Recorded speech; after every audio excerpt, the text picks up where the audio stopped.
ان ساری کیٹیگریز میں دو مولوی خوش رہتے ہیں، ایک مجلسی مولوی، ایک تعویذ والا، فائنینشل اعتبار سے دو خوش رہتے ہیں۔ انگلینڈ سے کسی خاتون کا فون آیا کہ مولانا، مشہد میں ایک مولانا تھے فلاں نامی، اور ہمارے گھر میں انبن تھی، شوہر کے ساتھ ناچاکیاں تھیں، محبت اتنی نہیں تھی، رمق نہیں تھی گھر میں، تو ہم نے ان سے بولا کہ کچھ کر دیجیے۔ ایک تو ہمارا یہ مسئلہ ہے کہ ہم نے شارٹ کٹ سے سب کچھ لینا ہے، فرمان پہ عمل نہیں کرنا، کہ مولانا کوئی دعا دیجیے، کیا مسئلہ ہے، بچہ نیک نہیں ہے، اطاعت نہیں کرتا، مطلب وہ کہتی ہیں کہ مولانا یہ شف شف والے پیر بھی جو آج ہیں مولانا کچھ پڑھ کے پھونک کے دے دیں اور ایک دن میں ہر چیز کیا ہو جائے، سیدھی ہو جائے، جیسے پاکستان کے الیکشن میں بھائی ہر چیز کا ایک نیچرل پروسیس ہوتا ہے، آپ نیچرل پروسیس میں نہیں جاؤ گے ہدایت نہیں ملے گی۔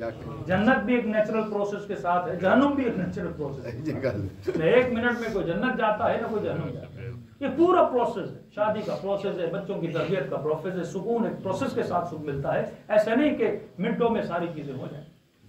اب کہا کہ مولانا ناچا کیا ہے، میں نے کہا پھر انہوں نے کیا کیا، کہا مولانا انہوں نے مشہد سے ہمارے پاس 1 کلو چینی بھیجی، اور اس چینی کو جب تک شوہر کو کھلاتی رہی، بڑی محبت، میں نے کہا پھر بھی کھلاؤ، مسئلہ کیا ہے، چینی تو ہے مارکیٹ سے لے لو، نہیں وہ شف شف والی چینی، وہ پڑی ہوئی چینی تھی، اس سے بڑا اثر تھا، لہذا ہم نے سنا کہ آپ بھی ماشاءاللہ اچھے خاصے مولانا ہیں، تو ہم نے کہا کہ وہ چینی آپ بھیج دیں، اور کہا مولانا گھبرائیے نہیں، نذرانہ اچھا خاصا ہوتا ہے۔ کتنا دیا تھا آپ نے، کہا مولانا ہم نے 500 پاؤنڈ دیے، 1 کلو چینی۔ میں نے کہا یہ تو ہم سے بھی آگے نکل گئے، گھر پہ بیٹھے چینی، نہ کوئی محنت، نہ کوئی مجمع کو کنٹرول کرنا، نہ کوئی بات کرنا، نہ کوئی سفر، چینی لی اور 500 پاؤنڈ چینی لی۔ اب ہم نے ظاہر ہے مولوی کو کا خیال رکھنا پڑتا ہے، ہم نے ان کے کاروبار پہ کوئی خراب تو نہیں کیا، لیکن میں آپ کو سمجھا رہا ہوں کہ ماجرا کیا تھا۔ میرا چینی تو ہم نے بھیجی نہیں، کیونکہ ہمیں وہ پڑھائی کرنا آتی نہیں۔ اصل مسئلہ ہے امیر المومنین اور اہل بیت کی فرامین پر عمل نہ کرنے۔ اب ہوتا کیا ہے، کسی خاتون نے فون کیا، مثلا 5 منٹ کے لیے سوچئے میں تعویذ والا، مجھے فون کیا کہ مولانا شوہر کی میری نہیں بنتی۔ ہم نے کہا ٹھیک ہے، کیا ماجرا ہے کیا نہیں ہے، اس کی تھوڑی روٹین پوچھ لی، انہوں نے بتا دیا، کہا ٹھیک ہے ہم کچھ پڑھ کے دیتے ہیں انشاءاللہ، یا ودود کا ذکر کریں گے چینی پہ، اللہم بدد بینہما، جیسے تم نے آدم اور حوا کو ملایا تھا۔ ہر شادی کے شروع میں دعا ہوتی ہے، 6 مہینے میں طلاق تو پھر بھی ہو جاتی ہے۔ دعاؤں سے کیا ہوتا ہے بندے خدا، دعا کے ساتھ دوا بھی ہونی چاہیے۔ جب کہتے ہیں کہ آدم اور حوا کی طرح ملاؤ تو تم حوا بنو، وہ آدم بنے نا۔ جب کہتے ہیں حضرت خدیجہ اور رسول کی طرح ملاؤ تو تم خدیجہ بنو، وہ محمد کے کردار میں بھی تو آئے۔ نام رکھنے سے کیا ہوتا ہے، بچے کا نام رکھا شیر علی، پتا چلا بڑا ہو گیا چوہے سے ڈر۔ نام رکھنا دنیا کا آسان ترین کام ہے، اس نام والی صفت کو پیدا کرنا۔ نام بھی اس لیے بولا جاتا ہے تاکہ نام رکھو، دن بھر اسے شیر بلاؤ گے شاید شیر ہو جائے۔ کہتے ہیں نا کسی کنجوس کو بھی 10 بار بولو سخی ہو تو وہ سخی ہو جاتا ہے۔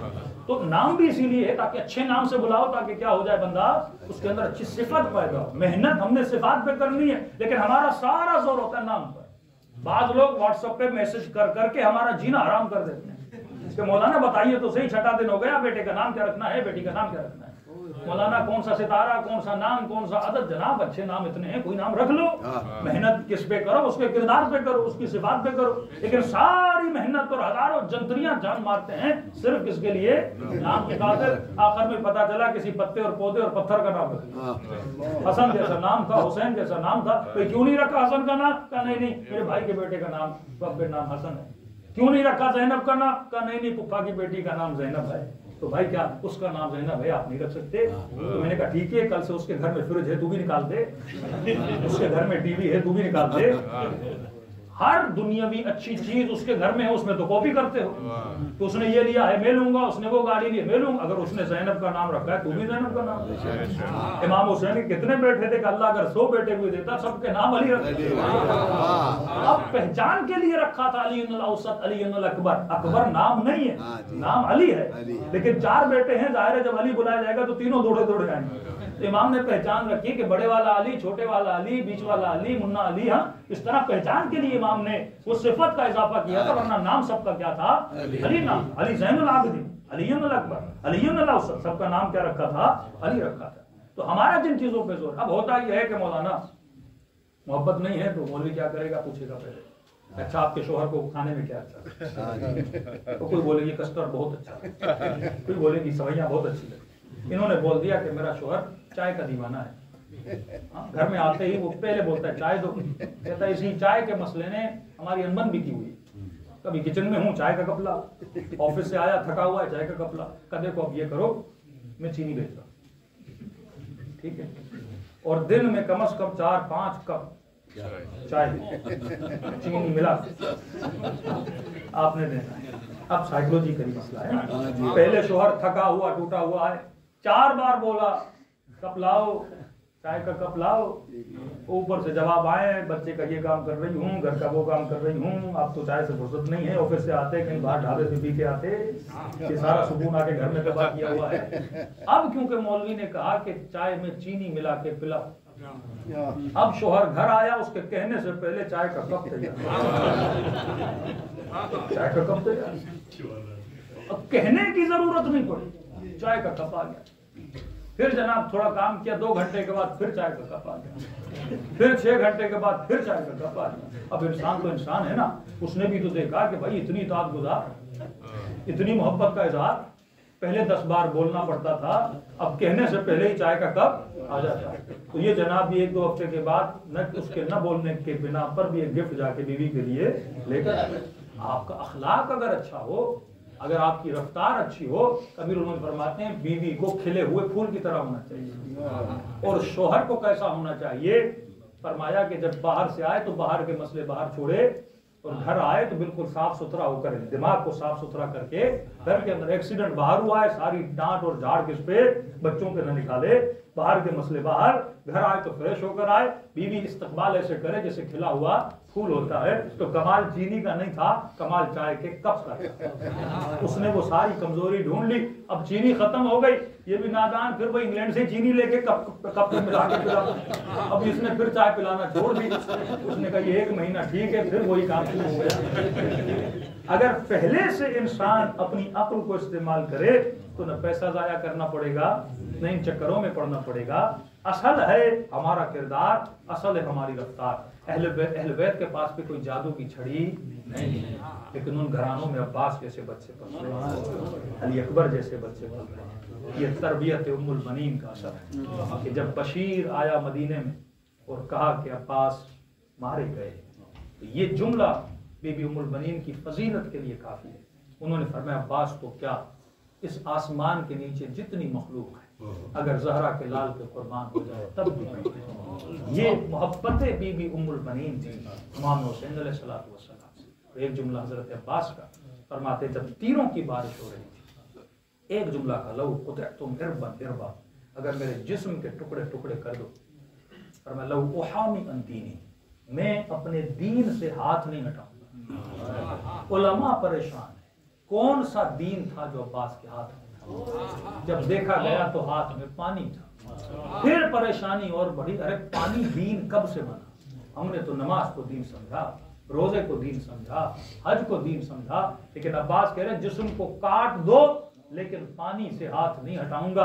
اور پانی کو دین کہہ رہے ہیں. کہا پانی عباس کے لیے دین کیسے بنا؟ یہ فلسفی سمجھ میں نہیں آتی. کہا پانی دین نہیں تھا.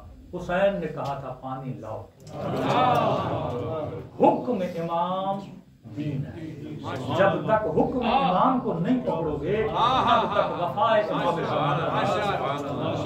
آج ہم نمازیں پڑھتے ہیں، حکم اہل بیت کو کبھی کبھی پامال کر دیتے ہیں. میں نے یہ دیکھنا ہے کنفرم میرے مولا نے کیا کہا، کیسے زندگی گزارنی ہے ویسے گزارو. پھر ان کی گارنٹی ہے دنیا کے معاملات کو چھوڑو. فرمایا آخرت میں ہم تمہارے ساتھ ہیں، پھر قبر میں بھی شفاعت ہے، پھر برزخ میں بھی شفاعت ہے، پھر جنت میں بھی شفاعت ہے۔ اور کیا کہنا اس جنت کا جس میں حسین ہو، جس میں عباس ہو، جس میں اہل بیت علیہ الصلوۃ والسلام ہو۔ تو اصل مجلسوں کا مقصد اپنے قلب کے ظرف میں محبت محمد اور اہل محمد کو بھرنا۔ جب محبت آ جائے گی یہ کیریکٹر بچوں کے رول ماڈل بنیں گے، اور جب رول ماڈل بنیں گے آپ کے بچے ان کے فالوور بنیں گے۔ پروردگار آب حق محمد و آل محمد ہم سب کو اہل بیت کا پیرو بنا۔ پروردگار ہم سب کو سیرت اہل بیت پر عمل کرنے کی توفیق نصیب، ہم سب کے صغیرہ کبیرہ گناہ معاف فرما، جن مومنین نے تعاون کیا ان کی توفیقات میں اضافہ فرما۔ خدایا ہم سب کے گھروں پر اپنی رحمتوں کو برکتوں کو نازل فرما، ہر طرح کی نظر بد اور پریشانیوں سے ہم سب کو محفوظ، جو زیارات عالیہ کے متمنی ہیں خدا ہم سب کو زیارت نصیب فرما۔ خدایا ہم ہماری گنہگار آنکھوں کو امام زمانہ کی زیارت نصیب فرما، امام زمانہ کے آبان اور انصار میں شریک فرما، اس کائنات سے ظلم اور ناانصافیوں کے خاتمے کے فرزند زہرا کا ظہور فرما۔ پروردگار آب حق محمد و آل محمد ہمارے مرحومین کو شہداء کربلا کے ساتھ محشور فرما، جو مانگا نہیں مانگا اپنے خزانے قدرت سے نصیب فرما۔ یہ دعا ہمیشہ کریں جناب سلمان فارسی کی دعا، جامع دعا، 4 جملوں کی دعا۔ اے خدا ہم سب کو زبان ذاکر عطا فرما، بدن صابر عطا فرما، دل شاکر عطا فرما، عقل سالم عطا فرما، جو مانگا نہیں مانگا اپنے خزانے قدرت سے نصیب فرما۔ قبولیت کے لیے صلوات پڑھیں۔ محمد والی